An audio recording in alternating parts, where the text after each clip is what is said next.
Bomberman 64 might look like just another quirky Nintendo 64 game, but once you dive in, you realize it's way more than that. It's weird, it's creative, it's a game about a cute little guy with no mouth who solves all his problems with, well, bombs. And somehow, it's still one of the most fun and most underrated Nintendo 64 games ever made. Bomberman was famous for being a grid-based party game. You know, clean little squares, bombs blow up in neat little lines, everybody screams when they trap themselves in a corner, simple, beautiful, perfect. But in 1997, Hudson said, what if we just threw all that out the window? Suddenly Bomberman's in full 3D, no more grids, now it's open levels, platforming, and puzzles. And yes, you heard that right, platforming. You might be wondering, how can you do that without jumping? Oh, just you wait. The plot here is pretty simple. Planet Bomber, which is very appropriately named, is threatened by Altair, not this one, and his band of space pirates show up. With the power of the Omnicube, they are going to destroy the world and drain all of the planet's energy. So, the mission here is pretty straightforward. Stop them, save the world, profit. Luckily, you don't have to do this alone. Another character, Sirius, shows up and tells you a heartbreaking tale about how they wiped his planet out and he lost everything, so he's here to help you. Now we're pretty much lifelong best friends and nothing can ever come between us ever. There are 4 worlds to explore, each with 4 levels. In every world, you get 2 adventure levels where the goal is simple, make it to the end. Then you face 2 boss fights, one against a massive threatening boss themed to match the area, and then a rematch with those same henchmen from the story. Honestly, I have to say, I really loved how these characters looked as a kid. They're all so unique and cool. My personal favorites growing up were Sirius and Regulus. Once you beat the 4 initial worlds, you finally get access to the Black Fortress, where the same formula repeats. More adventure levels, more bosses. However, that's not all. Each stage hides 5 optional gold cards that you can hunt down, giving you even more reason to explore every single corner. A little background on me. I had this game as a kid, and I was absolutely terrible at it. In fact, I never beat a single level.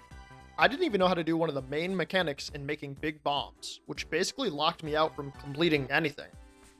I did have a used copy of the game though, and they had almost beaten it. That meant I had access to most of the levels, but they got stuck on the first level of the Black Fortress, so that's where my childhood familiarity ended. That didn't stop me from running around and exploring it as much as I could. In my defense, I was a really young and really stupid kid, and, well, this game is older than me, so a good chunk of this playthrough is pretty new to me, and I haven't touched this game since sometime in the mid-2000s. Much of the gameplay definitely feels like a very early 3D adventure game, which makes sense, because it was. But that doesn't mean they didn't do it well. In fact, quite the opposite. Bomberman 64 is incredibly unique, especially when it comes to problem solving and platforming. I mean, look at this. You have to make bomb bridges, or sometimes use bombs like a set of stairs to bounce up walls. Honestly, I don't think I've played another game quite like it. This game is also pretty tough. For starters, you only have 1 health point. If you get hurt, you're dead. And most of the time, it isn't even the enemies who get you. Your biggest threat is yourself. I blew myself up many times. Seriously, Bomberman's death sound was starting to drive me nuts. After fighting my way through all 5 worlds and defeating Altair, I thought I had won.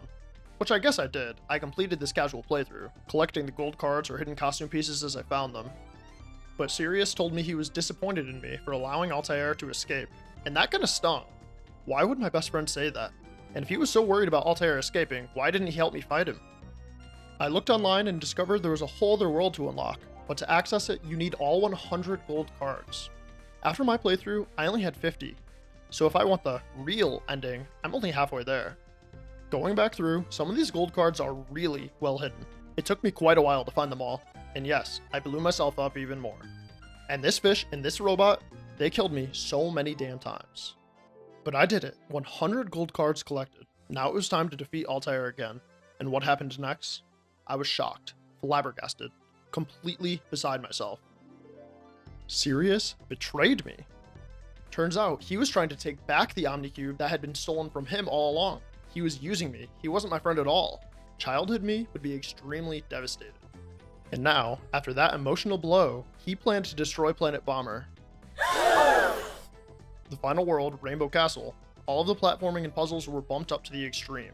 A lot of it was stunning yourself and creating staircases with bombs over and over until you got it right. It's cool to see how far they pushed a relatively simple mechanic, and they did it impressively well, but I feel like some of the bomb puzzles in this world were more tedious than fun. Like they just took it to an absurd level. In my final showdown with my ex-friend Sirius, just as I was about to be vaporized, a familiar face in Regulus came to the rescue surprisingly. So I guess 1 out of 2 ain't bad. Then the two of us team up to defeat him for good.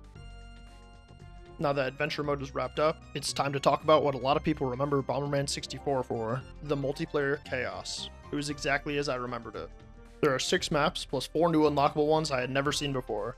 Fun fact, you can spam the start button on the start screen to temporarily unlock these ones if you don't have all 120 gold cards. My friend and I used to stand on the top of the Spearman map and just kick down bombs until the water rose all the way to the top. This mode still holds up really well today, so if you have a few friends, I would highly recommend hopping into it for 15 or 20 minutes. You can also make use of the costume pieces you collected during the adventure, if you have a game pack, that is. I didn't as a kid, so I could only look at them on this screen, but now I do. This is actually one of the earliest instances I know of where you could customize your character's costume, so in a way, it's like the Fortnite of 1997. If you go back and complete the game on hard mode, 100% gold cards in under 3 hours, you unlock some sick gold armor. It looks really cool, but honestly, I don't think I'm up for the challenge, and the return on time investment just isn't worth it for me. So, why does Bomberman 64 still hold up today? Honestly, it's a mix of things. Adventure mode is unique, challenging, and full of clever puzzles that somehow remain fun decades later. The platforming, bomb mechanics, and environmental problem solving are unlike anything else I've played, and revisiting it as an adult gave me a whole new appreciation for how inventive it was. The multiplayer is pure chaos. It's simple enough for anyone to jump in, but with just enough strategy to make every match unpredictable and fun. 4 players, bombs everywhere, the power-ups. It's the kind of gameplay that never gets old. Whether you're trying to destroy your friends or survive their attacks, it's non-stop chaos, and that's exactly what makes it so much fun. And honestly, the nostalgia factor can't be ignored. The characters, the costumes, the quirky story, it all comes together in a way that's charming, funny, and surprisingly deep for a Nintendo 64 title. It's a game that rewards exploration, experimentation, and yes, a lot of trial and error. But when it clicks, it's incredibly satisfying. If you've never played Bomberman 64, I'd recommend giving it a shot. Truly a game that stood the test of time. Trust me, you're in for a blast.